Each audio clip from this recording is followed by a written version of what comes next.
selamat pagi, selamat siang dan sore para sahabat dan rekan-rekan dimanapun Anda berada. Pagi ini di suasana di Malang cerah sekali ya. Kayaknya sih menyambut apa ya keceriaan narasumber yang kita undang hari ini gitu. Narasumber kita hari ini adalah sahabat saya sendiri ya. Sebetulnya semua narasumber itu sahabat saya, tapi ini spesial sekali karena kita menghabiskan waktu yang lama gitu, cukup lama di ketika studi baik S1 maupun S2 itu bersama-sama. Jadi sampai sekarang kita masih ngobrol terus meskipun udah cukup jarang, tapi obrolan yang berkualitas barangkali kalau ketemu. Oke, langsung saja saya kenalin ya. Beliau adalah salah satu dosen ya, pengajar di Nun jauh di sana ya, di Universitas Jenderal Sudirman Purwokerto. Selamat pagi, Assalamualaikum Jeng Nika. Selamat pagi, Waalaikumsalam Jeng Evi. Oke, nah ini gimana? Kita ngomong bahasa Jawanya dialeknya berbeda jadinya ya. Kalau ngomong iya ya. Oke, jadi Jeng Nika kita akan ngobrol-ngobrol tentang apa ya, pengalaman pribadi barangkali ya. Dirimu sebagai anak dulu dan sekarang menjadi orang tua. Pengalaman yang paling dekat dengan kehidupan kita sehari-hari adalah pengalaman menggunakan bahasa. Dan itu yang akan kita ngobrolin. Jengika tolong dong ceritakan dari mana berasal, kemudian mungkin latar belakang keluarga, dan kemudian tinggalnya di mana dulu, dan lain sebagainya. Yuk sekilas saja ceritakan latar belakang keluarga. Ya, terima kasih Jeng Evi atas kesempatannya ya. Senang akhirnya ngobrol-ngobrol lagi kita. Ya, saya dilahirkan dari keluarga asli Jawa Timur, tepatnya Jawa Timur sedikit bergeser ke tengah perbatasan daerah Ngawi. Orang tua saya asli Ngawi, jadi Jawa Timur, cuman tentunya beda dialek dengan Malang, dengan Surabaya, karena masih ada sedikit campuran dengan ke Jawa Tengah gitu ya. Jadi ada beberapa kosakata yang sifatnya berbeda dengan Jawa Timur, Surabaya ataupun Malang. Jadi saya mother language-nya Jawa, dari kecil diajarkan bahasa Jawa. Kebetulan kalau zaman dulu sekolah tahu bahasa Indonesia itu ya di sekolah gitu. Jadi kalau sehari-hari ya bahasa Jawa, sama teman tetangga ya bahasa Jawa, sama orang tua ya bahasa Jawa. Kalau benar-benar tahu bahasa Indonesia ketika di sekolah. Jadi mungkin aneh ya kalau zaman dulu itu kalau orang tua ngomong bahasa Indonesia kita nggak tahu. Gitu. Jadi orang tua tuh ngomong rahasia tuh pakai bahasa Indonesia. Mungkin itu nggak di sekarang. Memang kondisinya dulu seperti itu ya, Jeng Evi ya. Kemudian bahasa Indonesia hanya digunakan di sekolah, di SD saja. Ketika pulang ya kembali lagi menggunakan bahasa Jawa dialek Ngawi.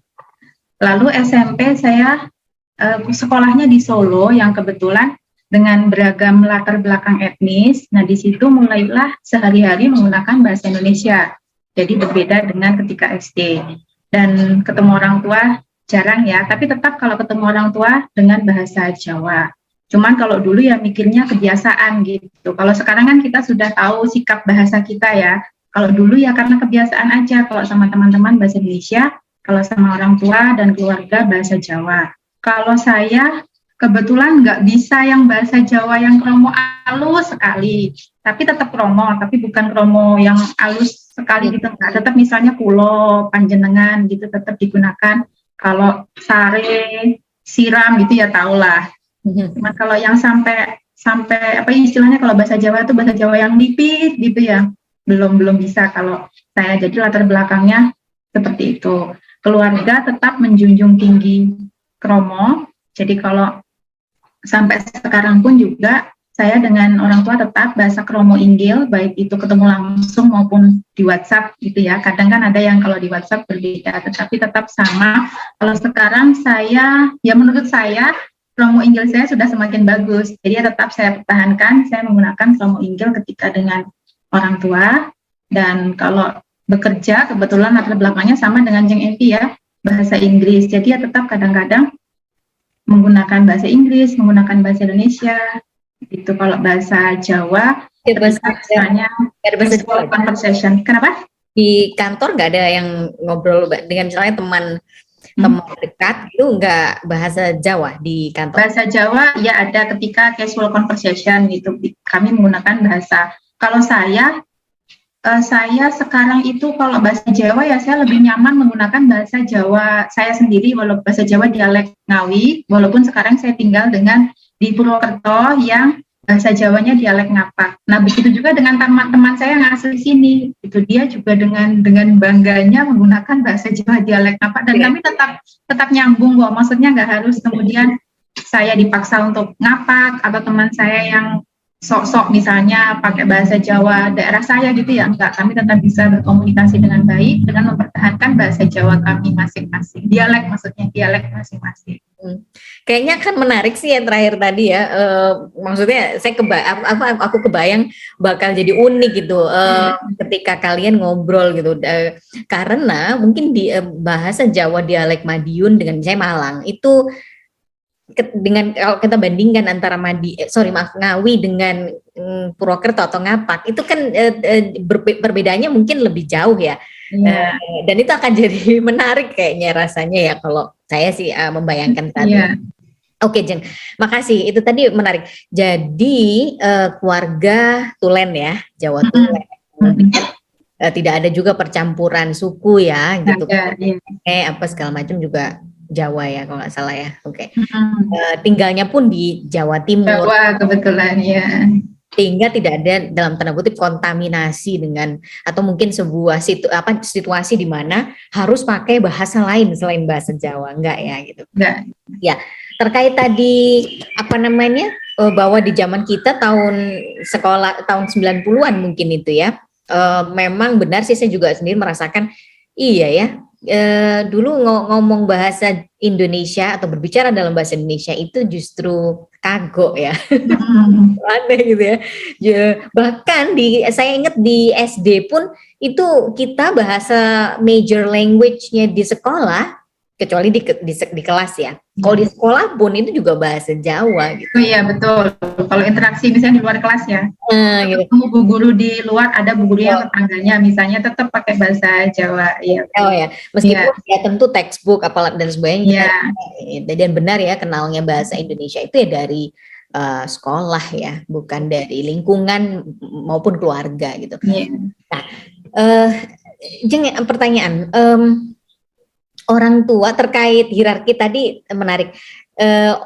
Orang tuamu itu mau membebaskan nggak sih untuk, tentunya membebaskan ya, rasanya tadi asumsiku sih akan membebaskan ya, terkait pilihan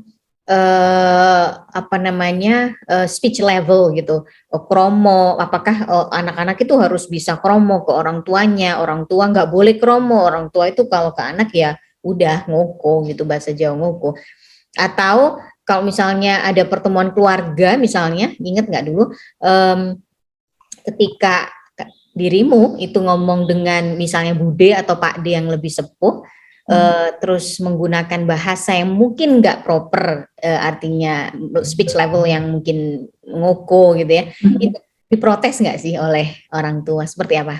Mungkin. Iya, jadi memang tidak ada aturan dalam keluarga misalnya harus begini, tapi kan dengan orang tua setiap hari mendidik kan kita tahu ya, Jeng, misalnya kayak bapak sampun dugi gitu, ojo dugi, kalau bapak rawuh misalnya seperti itu. Nah dengan begitu jadi tahu kan, jadi orang tua tidak mengajarkan seperti kita di kuliah di kelas, tapi dengan memberitahu seperti itu kan otomatis kita memproses struktur dan segala macam bahasa Jawa. Oh jadi ada dugi, ada rawuh, ada iyam, ada siram, ada maem, ada dahar gitu. Yang mana itu untuk saya, ini untuk bapak saya gitu. Jadi misalnya itu tadi kumpul keluarga, saya salah ngomong itu disenggol gitu misalnya. Gitu ya. Oke. Ya. Jadi sebetulnya tetap ada pendidikan, gitu, ada aturan eksplisit.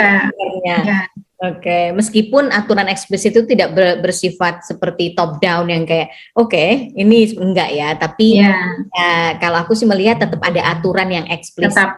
Tetap ada. Kayak rumah dalam itu sampai sekarang saya masih ingat gitu. Gitu ya. Rumah dalam itu cara mengingatkannya dengan seperti itu. Misalnya saya ngobrol dengan tetangga yang jauh lebih tua atau dengan bude gitu, misalnya saya bilang grione teng pundi gitu. ojo griya dalem gitu. Nah, kayak gitu. Nah, jadi sampai sekarang saya tuh ingat. Sampai sekarang saya tuh ingat karena cara mengingatkan orang tua yang seperti itu. Nah, ini pertanyaanku. Ya kita boleh setuju atau enggak ya sama tulisan itu. Tapi pertanyaanku untukmu adalah, dirimu merasa itu nggak sih dulu? Maksudnya merasa bothered atau kayak merasa duh kah gitu atau enggak? Waktu diingatkan. Waktu diingatkan sih enggak ya. Cuman masa-masa SMP itu merasa kayak ya bahasa Jawa tuh kayak nggak keren gitu, ada rasa seperti itu ada. Cuman nggak terganggu sih, nggak terganggu dengan bahasa Jawa, nggak. Ketika diingatkan ya saya nggak terganggu. Cuman ketika mulai SMP, SMA, kuliah itu kan sudah dengan teman-teman dengan latar belakang yang bermacam-macam. Terlebih kita belajarnya bahasa Inggris, kan merasa bahasa Inggris itu keren gitu ya. Kemudian pas SMA juga saya udah mulai tertarik dengan bahasa Inggris, sudah mulai rencana nanti kuliahnya bahasa Inggris, itu sudah ada rencana seperti itu. Jadi kadang-kadang bikin catatan pakai bahasa Inggris. Nah di situ emang saya ada merasa kayak bahasa Jawa tuh kayak nggak keren gitu, ada. Gitu ya. Tapi ada rasa-rasa seperti itu tuh ada. Oke, tapi bukan karena tadi yang merasa bahwa bahasa Jawa itu berat gitu loh. Enggak. Bukan sih, bukan lebih ke kayak nggak keren gitu loh. Tapi bukan merasa bebani gitu, enggak. Cuman karena tadi itu sudah mulai gaul sama teman-teman dengan banyak latar belakang, jadi merasanya seperti itu. Ya, oke. Jeng, menarik banget ya. Kita bergeser ya sekarang dirimu sudah menikah, sudah punya anak, sudah punya 2 anak ya? Iya, alhamdulillah. Anak-anaknya kan, namanya anak-anak itu sedang memang lagi gairahnya tinggi-tingginya ya untuk menyerap apapun yang ada di sekitar. Salah satunya bahasa. Nah, ini gimana dirimu dengan suami? Nah, ini yang menarik, Jeng. Ketika menikah itu kan ada dua kepala kan, ya kan? Ada kepala suami dan kepala istri. Yang isinya tentu berbeda dengan latar belakang. Iya. Mungkin parenting style yang berbeda dan lain sebagainya. Nah, pernah nggak sih ada mungkin nggak harus kesepakatan yang eksplisit duduk bersama membuat kertas hitam di atas putih bahwa oke, let's do this and that terkait penggunaan bahasa ke anak. Tapi pernah nggak ada obrolan ke arah situ seperti apa? Iya ada, jadi kebetulan saya sama suami latar belakangnya berbeda. Saya linguistik, suami saya informatik. Jadi saya beranggapan karena saya sekarang sikap bahasanya sudah bergeser ya, menurut saya bahasa itu identitas. Jadi saya akan dengan bangga bilang ke orang dengan bahasa Jawa saya lebih nyaman bilang matur nuwun daripada thank you atau terima kasih gitu. Walaupun saya tahu orang itu bisa bahasa Indonesia, bahkan bisa bahasa Inggris, tapi saya lebih nyaman bilang matur nuwun. Nah itu untuk menunjukkan sikap bahasa saya ya, bahwasanya saya kalau sekarang saya sangat memahami bahwasanya bahasa itu identitas. Cuman berbeda dengan latar belakang suami saya yang lebih ke tujuan gitu ya, tujuan penggunaan bahasa itu apa. Kalau awal itu saya mengajarkan ketika punya anak, awal diajarkan anak nanti diajarkan bahasa apa untuk mother language-nya. Suami saya ya bilang bahasa Indonesia dong, karena sekarang kan kita ngobrol pakai bahasa Indonesia sama tetangga-tetangga bahasa Indonesia. Nanti gimana kalau dia nggak bisa berkomunikasi gitu. Jadi pikirnya kan beda ya, beda kan latar belakang kami berbeda. Jadi kami juga ngobrol tentang itu. Kemudian yang kedua, kalau menurut suami saya sekarang semuanya serba bahasa Inggris. Kita belajar lewat internet, Google semuanya informasinya bahasa Inggris, komputer, Microsoft semua panduannya pakai bahasa Inggris. Jadi anak harus bisa bahasa Inggris. Jadi bahasa Indonesia kemudian bahasa Inggris, bahasa daerahnya nanti gitu. Jadi karena itu tadi ya, karena berbeda latar belakang, jadi oke. Yang pertama bahasa Indonesia. Kemudian setelah itu karena yaitu menurut suami saya ada baiknya juga kalau anak belajar A, B, C yang kaitannya dengan teknologi, jadi diajarkan bahasa Inggris. Cuman karena tadi saya punya sikap bahasa juga, jadi saya ajarkan dikit-dikit karena memang anak juga sekarang gaulnya teman-temannya juga bahasa Indonesia, bahasa Inggris gitu. Jadi saya selipkan dikit-dikit lah, paling enggak dia bisa bilang enggih gitu. Cukup saya tekankan enggih, sare, dalem, itu aja. Jadi kalau ada tamu ditanya ayahnya lagi apa, bilang kalau ayah lagi tidur bilang lagi sare gitu. Sare, nggih, dalem, udah itu aja, itu yang ditekankan. Nanti kemudian akan saya tambah lagi dikit-dikit. Jadi sekedar untuk memperkenalkan bahwasanya ya karena itu tadi menurut saya penting bahasa itu identitas. Kalau saya ya bangga sebagai orang Jawa gitu ya, sekarang bangga gitu. Jadi sebenarnya ada kayak kontestasi gitu ya sebenarnya. Tapi sangat bisa dipahami sih, artinya pendapat yang disampaikan oleh suami tadi juga somehow juga benar ya gitu. Artinya kan kompasnya adalah anak-anak, dan ketika kita melihat anak-anak, mereka itu milik masa depan gitu kan, gitu ya. Bukan lagi milik kita gitu ya. Mungkin kita punya sikap seperti ini karena ini. Sama aku juga punya sikap bahasa dan ideologi yang serupa denganmu, Jeng, bahwa karena sekolah, kemudian masyarakat atau tetangga atau lingkungan itu tidak lagi dalam tanda kutip ramah gitu ya terhadap local language atau bahasa daerah, maka aku sebagai orang tuanya lah yang harusnya memberikan sumber utama gitu, karena kan anak-anak di sekolah hanya sekian jam ya, di antara belasan jam, hanya 2 jam aja kalau nggak salah bahasa Jawa, di antara belasan jam lain itu untuk bahasa Indonesia dan mungkin bahasa Inggris. Artinya itu nggak cukup tentunya ya, nggak cukup sama sekali, nggak cukup untuk mendukung pemerolehan bahasa daerahnya anak-anak ini. Sedangkan kalau tadi yang Biru bilang anak-anak keluar rumah bermain tuh sama tetangga udah bahasa Indonesia. Iya kan? Oh ini ya ada lagi yang lucu, Jang. Anak saya kan sekarang pakainya bukunya bahasa Jawa Banyumas. Itu lagi ya kompleksitasnya. Iya. Saya ya sedikit banyak saya nggak paham karena memang beda kan. Jadi nah ini kalau suami saya ya udahlah nggak usah belajar gitu. Jadi nggak apa-apa, kan itu juga nggak digunakan gitu ibaratnya gitu. Karena tadi ya sekali lagi kegunaan. Udah nggak apa-apa, nggak bisa nggak apa-apa gitu. Namanya juga susah, kemudian beda dengan latar belakang kita gitu. Jadi sehari-harinya bahasa Indonesia dengan teman-temannya, dengan bu guru juga bahasa Indonesia, dengan saya bisa bahasa Jawa tapi kan dialeknya dialek Ngawi gitu. Nah kemudian ketika dialek Ngapa itu saya sering buka kamus dulu, ini artinya apa karena memang bahasa ini kan berbeda ya, jadi bahasa Panginyongan kalau sekarang disebutnya ya.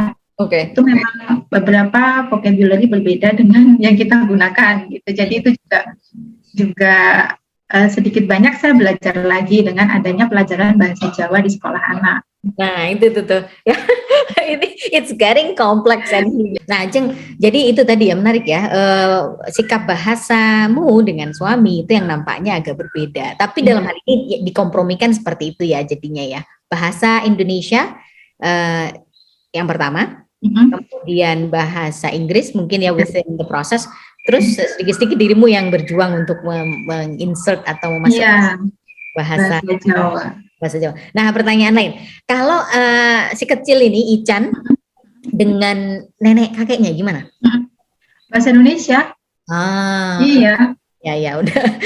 Tapi itu tadi tetap paling enggak kalau dipanggil dalam udah gitu aja lah, itu menurut saya ibaratnya buat ngunci gitu ya, buat ngunci yang pertama supaya dia tidak lupa dengan asal usul nenek moyangnya gitu ya.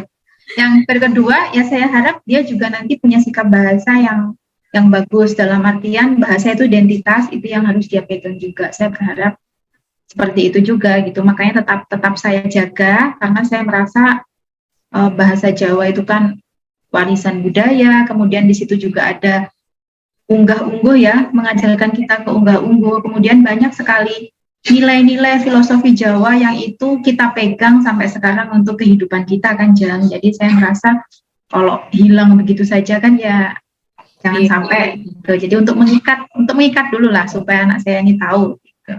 Paling tidak enggak sama sekali ya gitu. Ya betul. Ya setuju banget dalam hal ini. Ya when it is possible ya, selama itu mungkin dilakukan, maksudnya dirimu ya, maksudnya selama itu mungkin memberikan exposure ya akan diberikan gitu kan. Prinsip.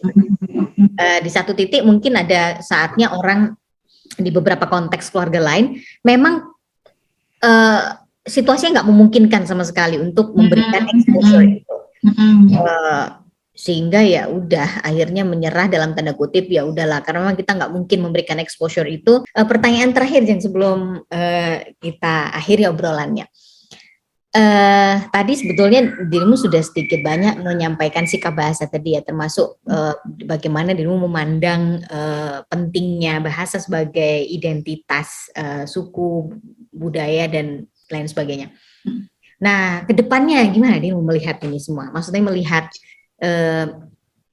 perkembangan bahasa daerah, mungkin nggak perlu perkembangannya, keberadaan aja deh, melihat keberadaan bahasa lokal atau bahasa daerah, baik itu ini bebas ya, bisa dialek Banyumasan atau yang lain ya, gimana ke depannya melihat sekitarmu, mahasiswamu, mungkin lingkungan di sekitar dirimu tinggal dan lain sebagainya, seperti apa? Kalau bahasa Jawa khususnya dialek Solo, Jogja gitu, menurut saya optimis itu akan terjaga lama ya, karena banyak yang memandang itu sudah warisan budaya. Oke lah, kita abaikan kalau sikap bahasa tuh mungkin nggak semua orang paham dengan itu ya, tapi paling nggak dia menjaga karena itu warisan budaya yang luhur, yang mana dua kerajaan itu ya masih dipandang sebagai apa ibaratnya ya, ikon juga ya, ikon kalau di Jogja kan sebagai ikon sampai sekarang. Nah saya kalau dialek dua itu Solo Jogja, saya optimis itu akan terjaga. Ya mudah-mudahan sampai nanti ya, sampai kapanpun ibaratnya gitu. Saya optimis untuk itu. Untuk Banyumas gimana ya, kalau menjaga saya ya senang ya, pasti harus dijaga karena itu unik kan, unik. Dan kemudian kalau dalam linguistik kita menyebutnya kan daerah relik ya Jen. Jadi memang ya aslinya bahasa Jawa tuh ya Banyumas ini. Betul.